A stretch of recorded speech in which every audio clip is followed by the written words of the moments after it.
오늘 말씀의 제목은 모세 언약과 자연법이란 제목으로 말씀 나누기를 원합니다. 우리가 계속 오늘 이제 7주차 자연법에 대해서 계속 배우고 있습니다.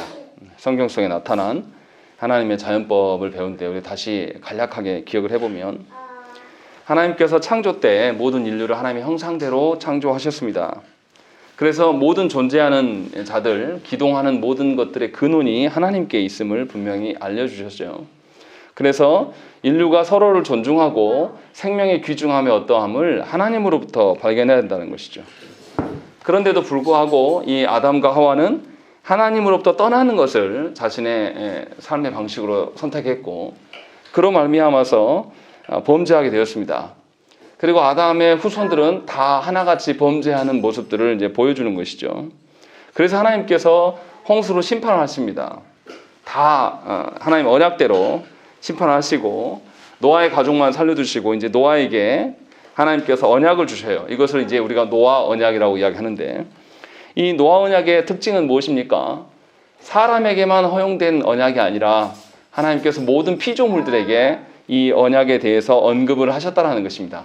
그런 점에서 노아 언약의 특징은 사람만이 아니라 모든 피조 세계를 예수님이 재림하실 그날까지 심판의 날까지 존속시키겠다, 보존해 주시겠다라는 그런 의미가 포함된 언약인 것입니다. 그래서 노아 언약은 하나님께서 말씀하시는 구원의 언약과는 약간 다르다라고 분명히 말씀을 드렸어요. 그래서 구원에 관련된 구원 언약, 아브라함에게, 이삭에게, 야곱에게 또 다윗에게 하셨던 그 언약의 계열들과 노아 언약은 성격이 다르고 그렇기 때문에 노아 언약 안에서 죄를 억제시키는 기능은 있지만 죄를 제거하는 기능은 없다라는 것들에 대한 이야기들을 우리가 해왔다라는 것이죠. 그래서 하나님께서 노아 언약 가운데서 다시금 이 모든 피조 세계에 번성하고 이 땅 가운데 충만할 것들에 대한 이야기를 하고 계시고 하나님의 언약에 대한 이야기들을 다시 하면서 사회 질서와 그 모든 것까지도 하나님께서 관여하신다라는 것을 분명히 보여주셨습니다.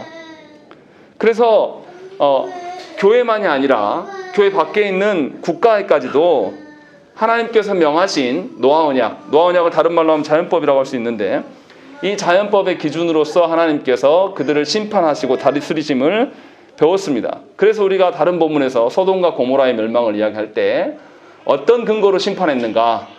하나님 말씀하신 구원의 언약으로 심판하신 것이 아니라 이 자연법의 근거로 도덕과 윤리적인 어떤 기준으로서 심판하셨음을 보았고 또 바벨론 왕들이 심판당할 때도 하나님의 그 권위 앞에서 본인들이 교만해져서 하나님 자리에 올라감으로 말미암아 심판하셨음을 우리가 보았습니다. 이제 오늘 우리가 봐야 될 것은 무엇이냐면 하나님께서 하나님의 백성을 구속 언약으로만 다스리시는가? 그런데 과연 구속 언약으로 다스린다라면 도대체 모세 언약은 어떤 의미인가? 모세 언약이 무엇입니까?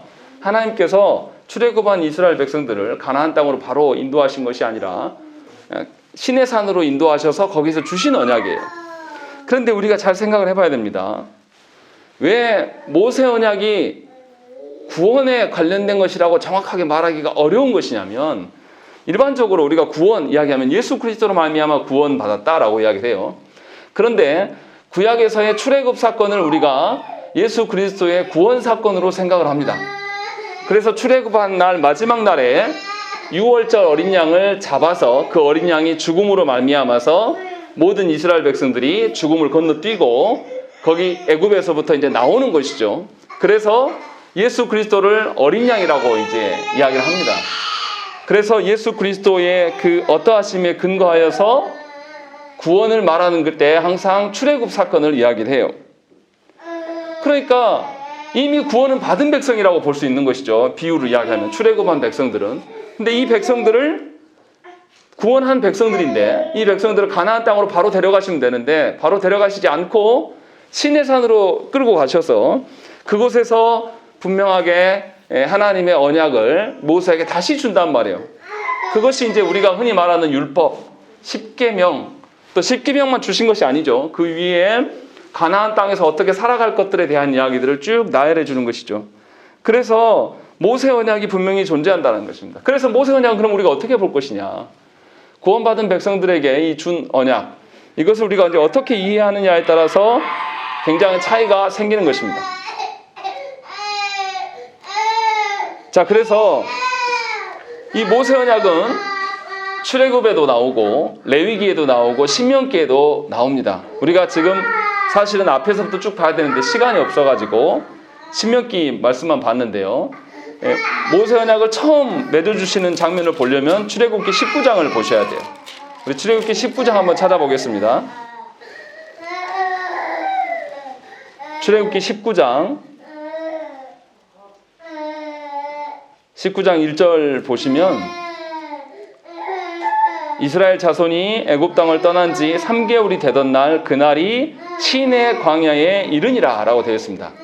그러니까 하나님께서 애굽을 탈출시키셔서 이들을 시내산으로 이끈 데가 3개월째 된 거죠. 그리고 그곳에서 장막을 치시고 하나님께서 이제 언약을 주시기 위해서 그것을 불렀어요. 그리고 그들에게 무엇을 이야기하시냐면 19장 5절 6절 말씀을 우리 읽겠습니다. 19장 5절 6절 말씀 읽겠습니다. 시작. 내가 다 내게 하였나니 너희가 내 말을 잘 듣고 내 언약을 지키며 너희는 모든 민족 중에서 내 소유가 되겠고 너희가 내게 대하여 제사장 나라가 되며 거룩한 백성이 되리라. 너는 이 말을 이스라엘 자손에게 전할지니라. 예, 하나님께서 이스라엘 백성들을 이제 야곱의 후손들이 아니라 야곱을 이스라엘로 이름을 개명해 주시고 이제 애굽에 두셨던 이유는 뭡니까? 거기에서 가족 단위가 아니라 국가 단위로 키우기 위하여서 두셨고 그 땅에서 그들을 건지셨어요. 건지셔서 시내산으로 끌고 가셔서 이제 시내산 언약을 주시려고 지금 하는 과정이에요. 그 첫 시작부터 내가 이 언약을 왜 주는가를 밝혀주고 있는 겁니다. 거기에서 뭐라고 되어 있습니까? 6절에 있는 말씀 중에 너희가 내게 대하여 제사장 나라가 되게 할 것이다 라고 말씀하신다는 것이죠. 다시 말하면 제사장 국가가 되게 하겠다라고 이야기를 하고 있는 거예요. 정말 특이한 거죠. 세상에 많은 나라가 있는데 특별하게도 이스라엘에게만 제사장 국가로 삼게 되게 하신다라고 이야기하는 것입니다.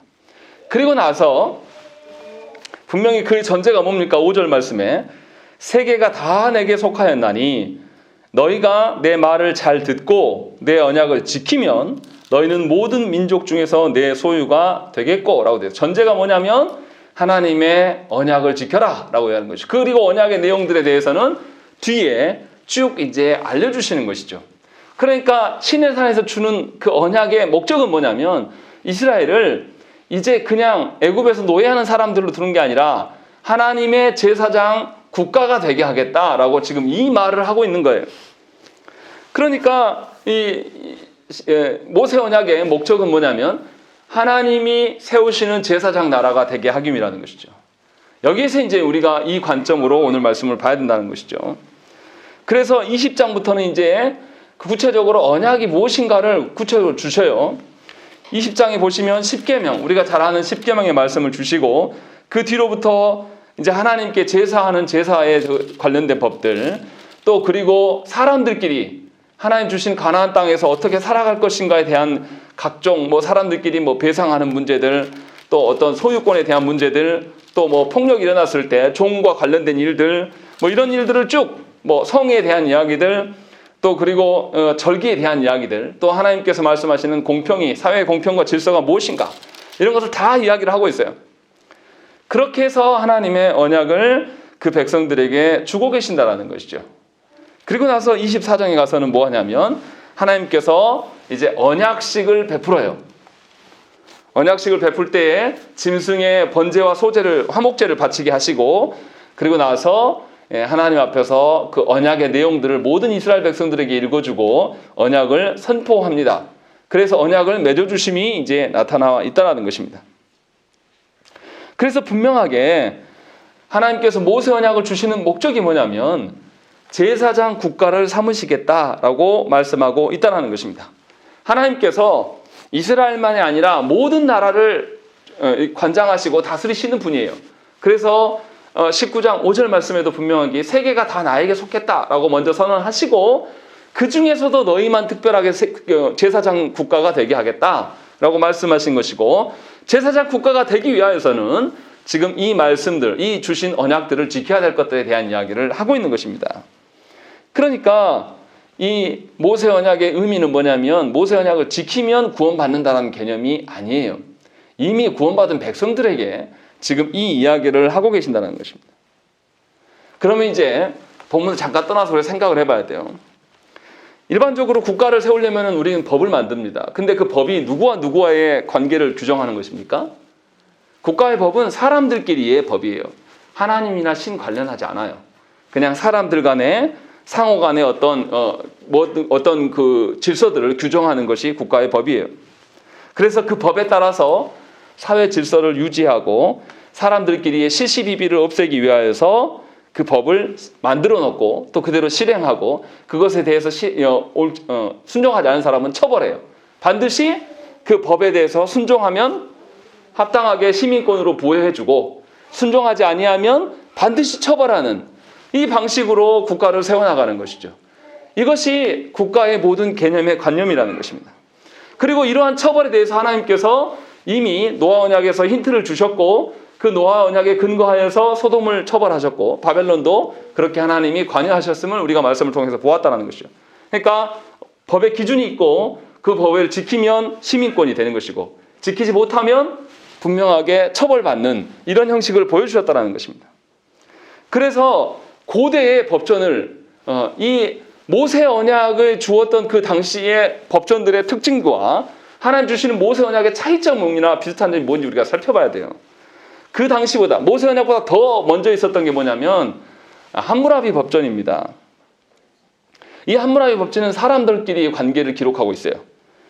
그래서 함무라비 법전을 우리가 시민법이라고, 국가를 세워가는 기준이기 때문에 이렇게 말하는 것이죠. 그래서 함무라비 법전에는 어떤 내용들이 있냐면, 국가 권위에 대한 무시하는 사람을 어떻게 처벌할 것인가, 또 살인과 간음과 도적질할과 또 거짓말하는 것들, 또 그리고 남의 재산에 대한 어떠한 것들, 이런 처벌들의 내용들로 질서를 확립하려고 하는 것들이 내용이 수록되어 있습니다. 그래서 함무라비 법전은 공평을 추구해요. 근데 어떤 공평이냐면, 우리가 잘 아는 눈에는 눈, 이에는 이, 이런 식으로 공정함을 유지하려고 하는 것입니다.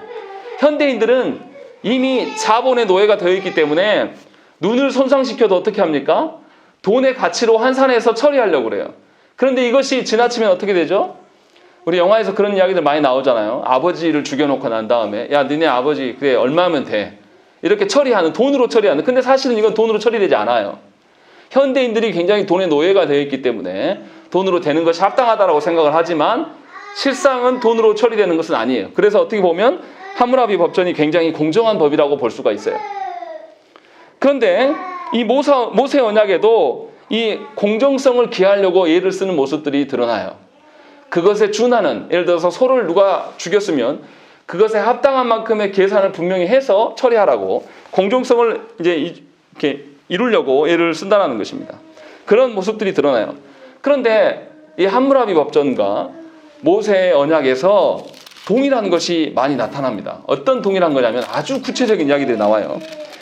먼저 22장, 출애굽기 22장 6절 말씀 우리가 읽겠습니다. 출애굽기 22장 6절 말씀입니다. 함께 읽겠습니다. 시작. 불이 나서 가시나무에 댕겨 낯가리나 거두지 못한 곡식이나 밭을 태우면 불 놓은 자가 반드시 배상할지니라. 분명하게 어떤 다른 사람의 곡식에 대한 손해를 끼치면 그것을 배상하라고 이야기를 해요. 근데 똑같은 내용이 함무라비 법전에도 나옵니다. 그리고 또 출애굽기 21장 28절 말씀 보시면 우리 한번 읽겠습니다. 21장 28절 말씀입니다. 읽겠습니다. 시작. 소가 남자나 여자를 받아서 죽이면 그 소는 반드시 돌로 쳐서 죽일 것이요, 그 고기는 먹지 말 것이며 임자는 형벌을 면하려니와 라고 되어 있습니다. 함무라비 법전에도 밭에 불이 나게 한 사람을 어떻게 처리할 것인가에 대한 것이 나오고, 또 똑같이 사람을 소가 받아버렸어요. 받았을 때는 어떻게 처리할 것인가에 대한 아주 동일한 사례가 똑같이 나온다는 거예요. 이 말은 뭐냐면 어떤 법전을 따라 베꼈다라는 가능성이 굉장히 높아요. 이 말은 뭐냐면 이제 자유주의 신학자들이 뭐라고 이야기하냐면 함무라비 법전이 모세의 언약보다 먼저 있었습니다. 그래서 모세 언약이 베낀 거다라고 이야기를 해요.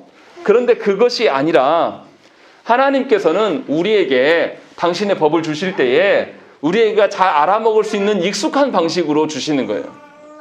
먼저 있고 나중에 있고가 중요한 게 아니고, 그래서 제사법도 아브라함에게 주셨던 그 제사의 방법들도 아브라함이 아주 익숙한 제사 방식이에요.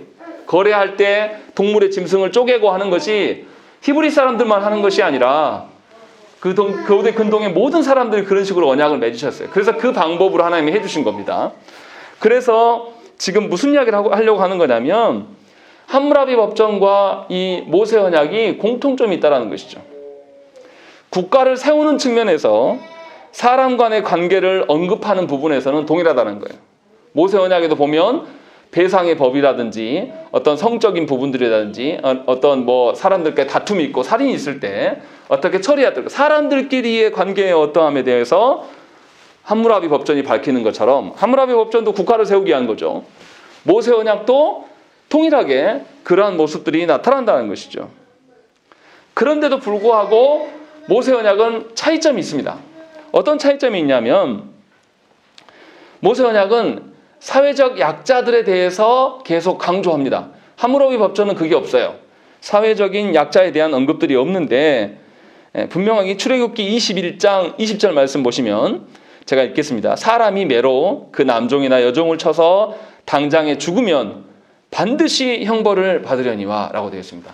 그때 당시에 주인이 노예를 죽이는 것에 대해서는 처벌받지 않아요. 일반 국가에서는. 왜냐하면 주인의 소유이기 때문에. 그런데 놀랍게도 모세 언약에는 뭐가 나오냐면 고대 어떤 나라에서도 보기 힘든 주인이 노예를 죽였을 때도 반드시 형벌을 언급하고 있다는 것입니다. 그런 점에서 이 일반 세상의 법전들과 굉장히 다른 특징을 갖고 있는 거예요. 제가 말하는 세상의 법전은 뭐냐면 국가를 세우기 위한 법이에요. 모세 언약도 아까 제가 말씀드렸죠. 처음에 하나님께서 모세 언약을 주실 때에 제사장 국가를 되게 하시겠다라고 했을 때 국가를 세우기 위한 면에서는 사람들 간의 문제를 해결하기 위해서 주셨던 것은 닮아 있어요. 그러나 특징적인 것은 뭐냐면 노예를 죽이는 일에 대해서도 하나님께서 처벌하시겠다라는 거죠. 이것은 자연법에서 언급하셨던, 처음에 하나님께서 모든 인류를 창조하실 때 뭐로 창조하셨습니까? 하나님의 형상으로 창조하셨다. 그래서 노아 언약 때도 하나님 뭐라 하냐면 하나님의 형상을 언급하면서 너희들끼리 서로 다투지 말고 서로를 존중할 것들에 대한 이야기를 노아 언약에서 분명히 이야기하거든요. 그렇게 해서 하나님께서 지금 하나님으로부터 오는 어떠함을 이야기를 하고 있는 거예요. 그래서 모세 언약은 다른 일반의 국가들에서 세워진 그 언약과 약간 차이점이 생겨나는 것이고, 또 모세 언약에는 뭐가 있냐면 제사 제도에 대한 법이 있어요. 세상 국가의 법들은 사람들끼리 어떠한만을 언급하죠. 그런데 모세 언약에는 반드시 누구를 상정합니까? 하나님을 향한 제도예요. 그래서 그냥 국가가 아니라 제사장 국가를 삼으시겠다라고 말씀하시는 거예요. 다시 말하면 이 이스라엘 백성들이 가나안 땅에 들어가서 하나님 앞에서 올바르지 않게 살아가는 내용이 있다라면 하나님 반드시 처벌하실 것이다 라는 그런 내용이 수록되어 있다는 것입니다. 이 점에서 모세 언약은 세상 나라의 법들과 큰 차이점이 있다는 것입니다. 이 두 가지를 우리가 다 생각을 해야 돼요. 그래서 모세 언약이 고대 시대의 세상 나라의 법과 유사하면서도 다른 차이점을 보이고 있는 것을 우리가 알 수 있다는 것입니다. 이렇게 하신 이유는 뭐냐면 이 이스라엘을 제사장 국가 되게 하시기 위함이다라는 것을 저와 여러분들이 분명히 알아야 된다는 것입니다. 그래서 모세 언약의 율법들은 사람들 상호 간의 사안이 아니에요. 사람들 상호 간의 문제가 아니라 그 사람이 나한테 잘 해주니까 잘해주는 이 방식이 아니라 그 사람의 어떠함도 하나님의 형상을 따라 지음받았기 때문에 내가 하나님을 존귀히 여기는 것처럼 그 사람을 존귀해야 되기 때문에 살인의 문제도 하나님의 형상으로 따진단 말이에요. 그러니까 노예라 할지라도, 내 소유인 노예라 할지라도 그 노예는 하나님의 형상이에요. 내가 그 사람을 죽이면 하나님의 형상을 훼손한 게 되는 거죠. 그러면 그 사람에 대해서 반드시 처벌하겠다라는 거죠. 이 말은 사람들끼리 통용하도록 가나안 땅에서 마음대로 살아라는 게 아니에요. 우리 좋을 대로 우리끼리 합의 봐가지고 이거 죄 아니면 죄로 하지 맙시다. 땅땅땅 정하면 죄가 안 되는 게 아니라 우리끼리 암만 전행해도 하나님이 주시는 그 법도대로 봤을 때에 옳지 않으면 하나님 반드시 처벌하시겠다는 거죠. 그것이 들어가 있는 법이에요. 그런 점에서 고대 시대의 관계와 다르고 분명하게 모세 언약에서는 하나님과의 관계를 규정하고 있다는 것입니다. 이런 점에서 모세 언약이 다른 세상의 법들과 차이가 난다는 것이죠.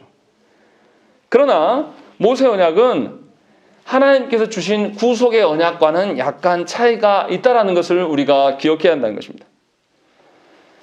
구속의 개념 외에도 다른 언약적 복과 저주에 대한 선언이 나옵니다. 우리 레위기의 말씀 한번 찾아보시죠. 레위기 18장 28절 말씀 우리 한번 읽겠습니다.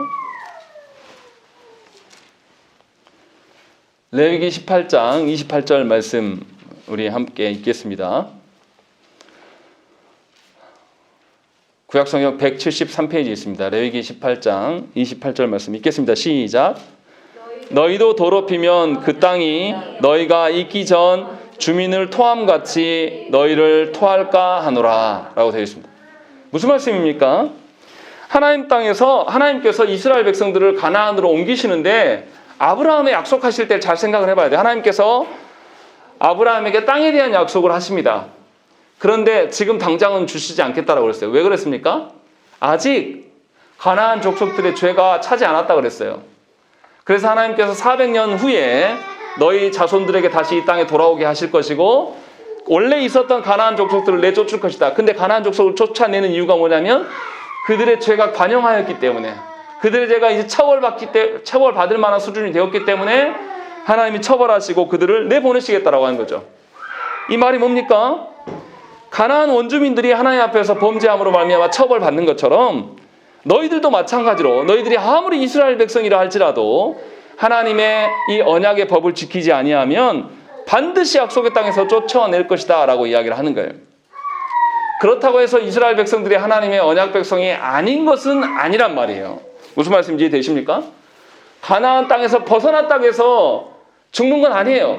이스라엘 백성들이 하나님의 앞에 불법을 자행하면서 나라가 두 개로 쪼개지고 아수르에 의해서 바벨론에서 나라가 없어져 버리고 이들이 포로로 끌려갔을 때도 하나님은 그들을 여전히 사랑하고 계셨고 그들에게 다시금 회복할 수 있는 기회를 예비하셨단 말이에요. 그런 점에서 생각했을 때 구원의 어떠함을 파기시키는 그런 언약이 아니에요. 이 모세 언약은. 하나님의 언약 백성이 하나님의 방식대로 살지 않을 때에 하나님의 저주로 임하여서 그가 지옥 같은 삶을 살게 될 것이다를 선언해 주는 거예요. 이것이 지금 모세 언약에 담겨 있는 내용이란 말이죠. 그래서 이 모세 언약에는 하나님의 은혜나 구속의 개념이 좀 약화되어 있습니다.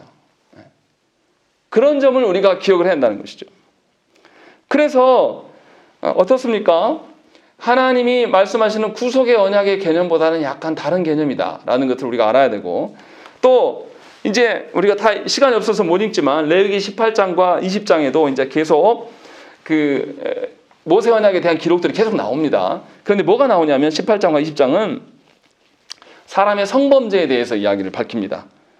성경에서 사람의 성은 언제만 사용할 수 있냐면 생산적인 일과 관련해서 결혼 안에서 성을 활용하도록 분명히 하나님이 말씀하셨어요.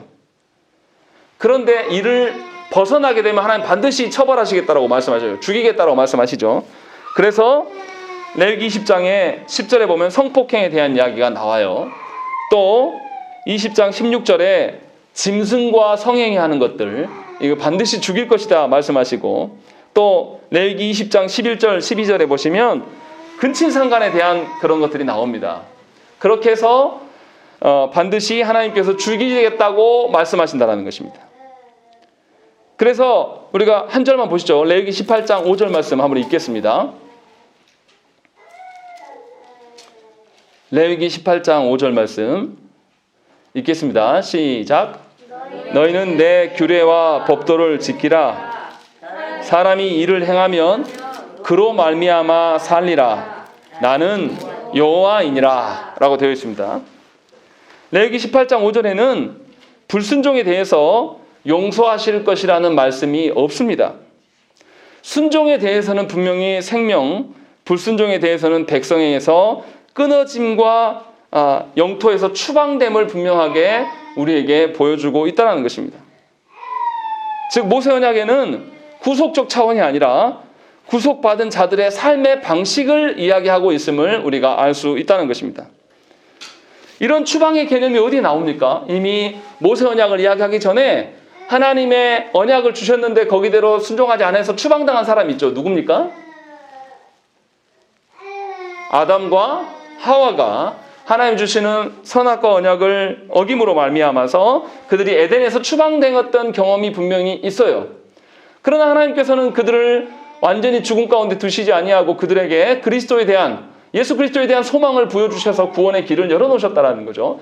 그런 점에서 분명히 이 모세 언약의 특징은 구원받은 언약 백성들이 어떻게 살 것인가에 대한 이야기를 하고 있다는 것입니다. 그런 점에서 하나님 말씀하시는 이 제사장 국가 되게 하기 위해서 이런 방식을 사용하시는구나 라고 우리가 유추해 볼 수가 있는 것입니다. 그리고 레위기 26장 3절부터 12절의 말씀 보시면 시간이 없어서 다 안 보셔도 됩니다. 제가 읽지는 않겠습니다. 거기에 뭐가 나오냐면 하나님의 계명을 준수하면 어떠어떠한 복이 있을 것이다 라고 하면서 복에 대한 그 목록들이 쭉 나와요. 그리고 14절부터 39절까지는 하나님의 계명을 어길 시에 받을 저주의 목록이 쭉 나옵니다. 그런데 저주의 목록이 훨씬 길죠. 이렇게 분명하게 모세 언약에서는 용서가 없어요. 어떤 용서하겠거나 하나님의 은혜를 베푸셔서 눈 감아 주시겠거나 이런 게 없어요. 분명하게 경고하는 거죠. 분명하게 이것을 지키지 아니하면 벌하실 것이고 지키면 하나님의 복락을 주실 것이다 라고 분명하게 선언을 해준다는 점에서 모세 언약은 그 의미가 완전히 달라요. 구속의 언약들을 생각을 해보세요. 구원의 언약들을 생각해보면 구원의 언약들은 누구의 공로로 우리가 구원받습니까? 예수 그리스도의 어떠함으로 구원받기 때문에 우리가 우리의 어떠함이 용서받을 수가 있는 거예요. 누구로 인하여서? 예수 그리스도로 인하여서. 그러나 이 노아 언약에서도 그렇지만 모세 언약에서는 그런 것이 나타나지 않아요. 왜냐하면 나라를 세워갈 때에 하나님의 법도를 지켜나갈 때에 처벌이 없으면 그게 무슨 정의가 있겠습니까? 있을 수 없다는 것이죠. 그런 점에서 모세 언약의 특징이 굉장히 현실적이고 현재적인 특징이 있어요. 종말론적인 그런 개념이 아니라 분명하게 현재적인 어떠한 것을 보여주고 있는 것입니다.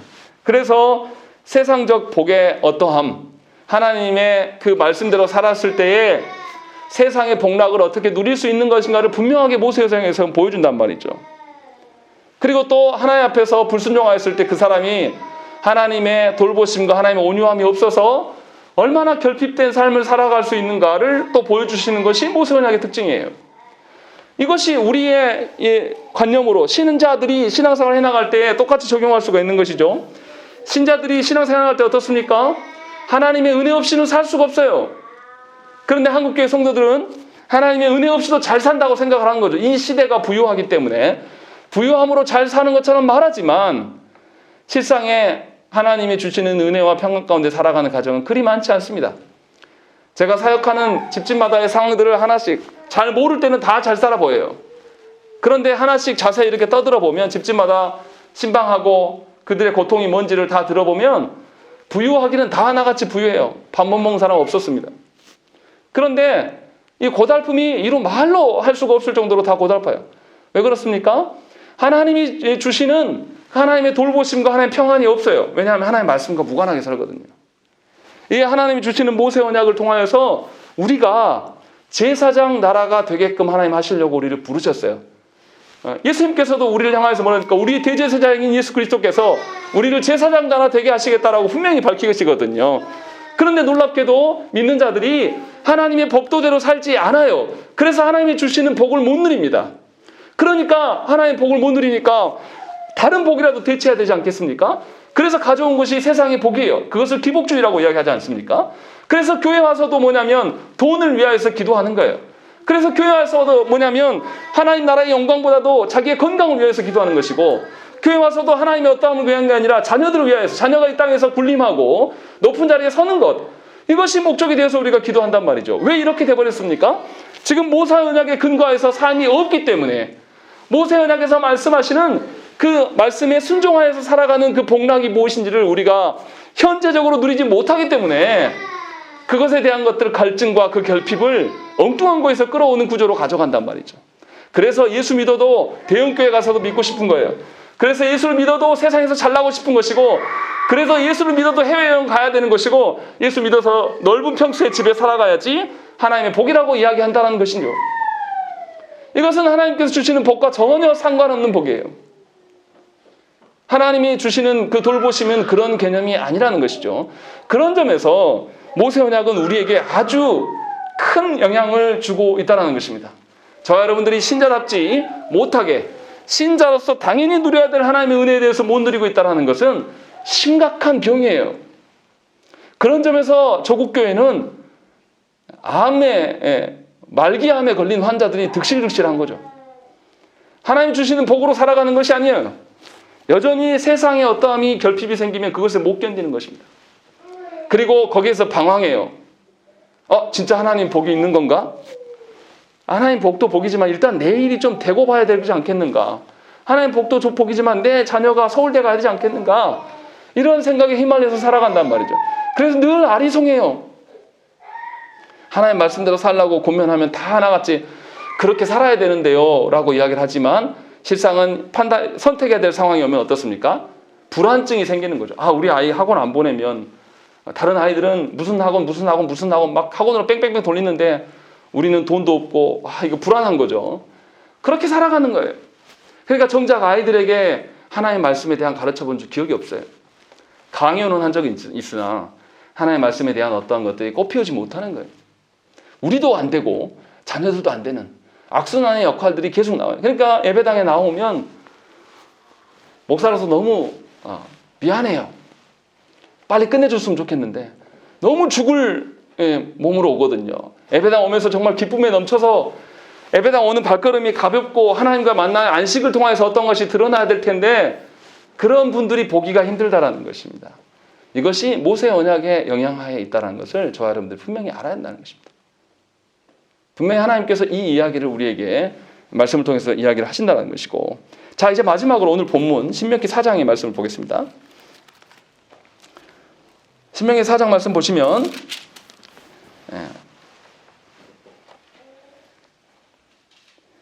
이 신명기의 말씀은 무엇이냐면요,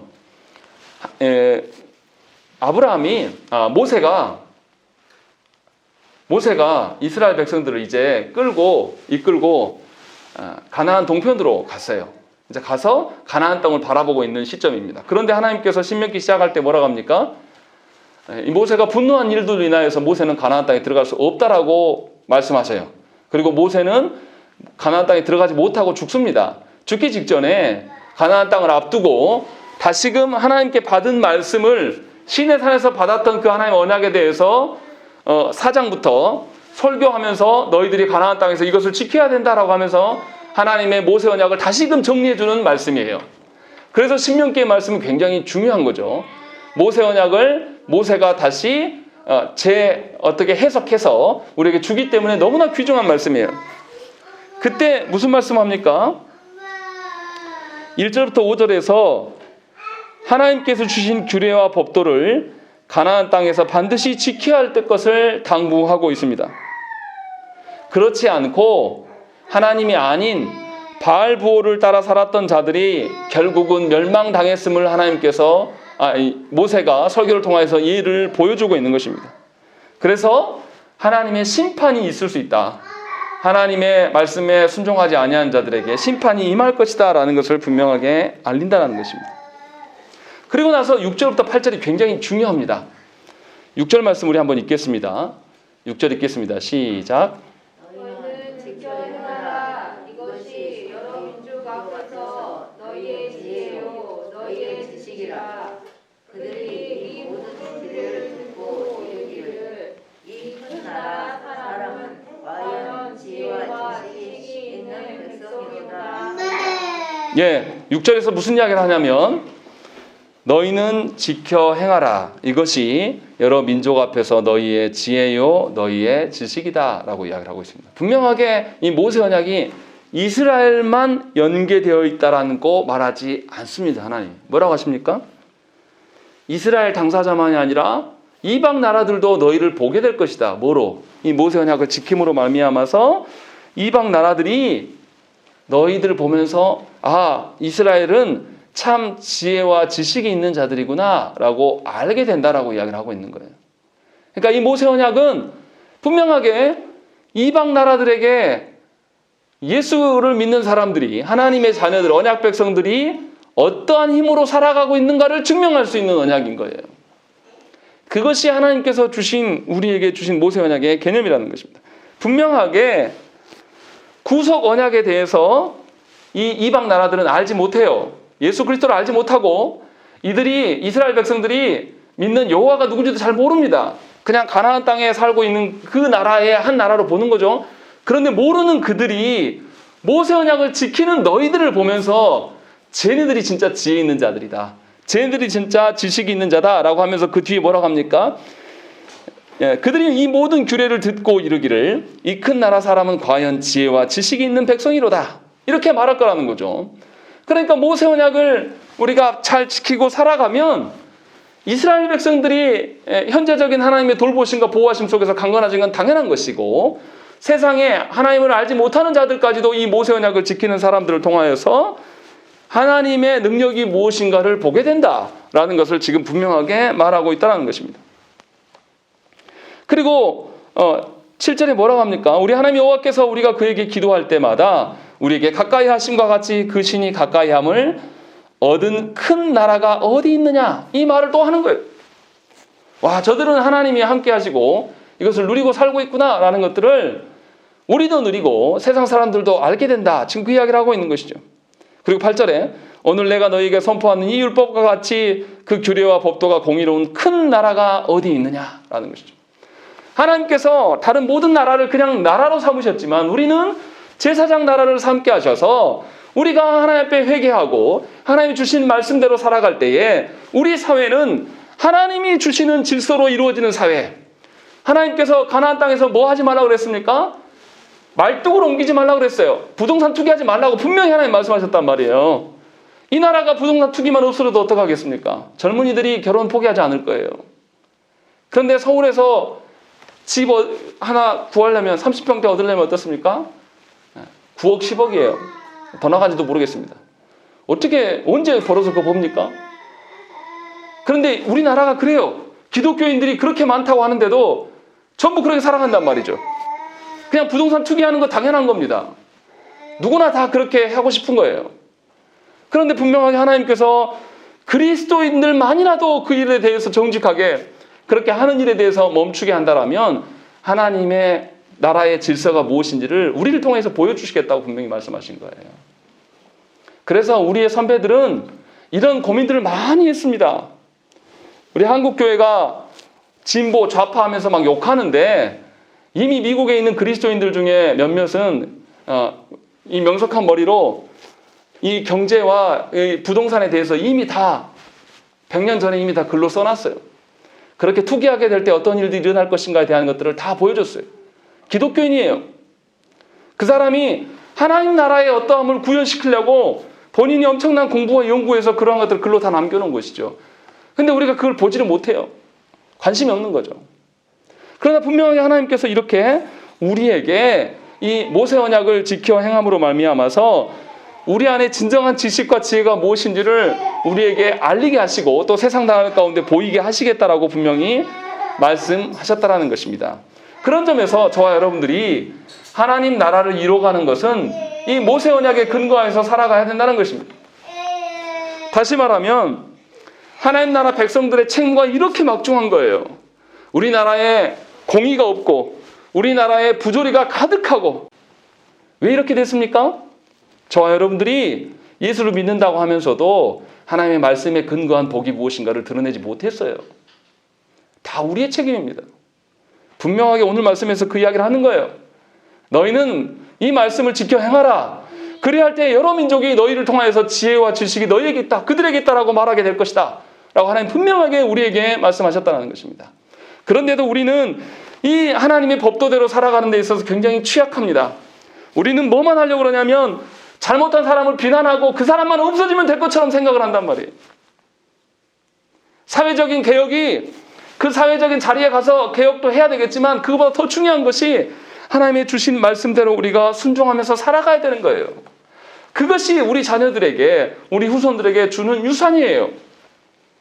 자녀들에게 뭘 못 해줬다, 무슨 학원을 못 보내줬다, 이 자녀들이 결혼하는데 뭘 못 했다라고 그렇게 한숨 짓지 마시고 지금도 안 늦었어요.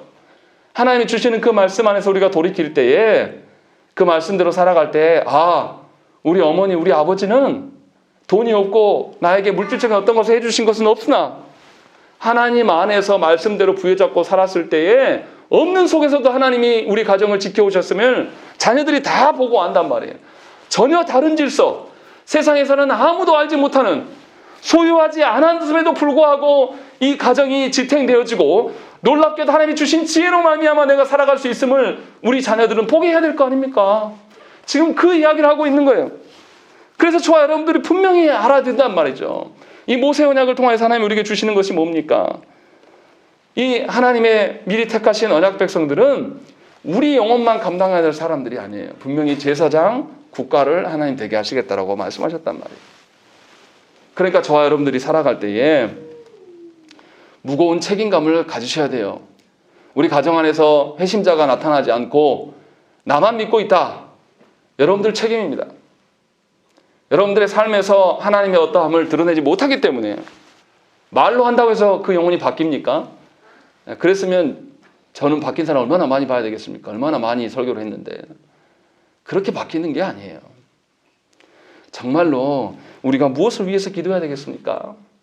하나님이 주신 법도가 나에게서 드러나야 되는데 나의 어디에서 드러나야 되냐면 내가 이 대한민국의 한 시민으로서 살아가는 그 현장에서 하나님의 법도가 드러나야 돼요. 그래서 세상 누가 봐도 저 사람 예수 믿는 사람이구나. 세상 누가 봐도 예수 믿는 사람은 다르네. 이런 이야기들이 다시 회복되어져야 돼요. 우리 신앙 선배들은 그것을 이뤘지 않습니까? 저는 그걸 봤어요. 그런 시대가 30년, 40년 전에 있었단 말이에요. 다 어디 간 것입니까? 저와 여러분들이 하나님의 법도를 삶의 현장에서 하나도 증거하지 못했다는 것이에요. 분명히 하나님은 이 모세 언약을 통하여서 우리에게 세상 속에서 하나님의 자연법의 가치를 말씀을 통해서 하나님 입증해 보이시기를 원하신다는 것입니다. 그래서 저와 여러분들이 무거운 책임감을 안고 살아가야 되는 것이에요. 우리는 그저 교회 안의 이론이 아니에요. 우리는 이 대한민국을 짊어지고 가야 될 사람들이에요. 이 대한민국이 하나님이 기뻐하시는 나라 되기 위하여서 정치하라는 뜻이 아닙니다.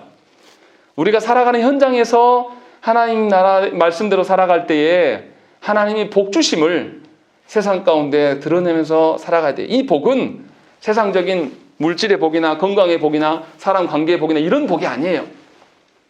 하나님이 직접 관여하셔서 돌보시는 복. 우리에게 필요한 만큼 하나님이 원하신 만큼의 다스리심이 드러나는 그 복. 그 복을 하나님께서 우리에게 주시겠다고 말씀으로 약속하셨다는 것입니다. 그런 점에서 저와 여러분들은 하나님 나라의 제사장이에요. 그 의미를 바로 알고 오히려 내 안에 하나님의 주시는 그 언약의 복이 없음에 대해서 울어야 됩니다. 하나님, 내가 예수님을 믿은 지가 얼마나 오래됐는데, 하나님, 우리 가정이, 내가 예수 믿은 지 우리 가정이 얼마나 오래됐는데 여전히 이럽니까? 하나님께 그 일을 놓고 기도해야 돼요. 우리가 건강이 불편하고 돈이 없고 이런 거 상관없어요. 그러나 우리 안에 하나님의 말씀은 늘 있는 것임을 기억하시고 그 말씀을 통한 하나님의 복을 누리시기를 간절히 축원합니다. 함께 기도하겠습니다.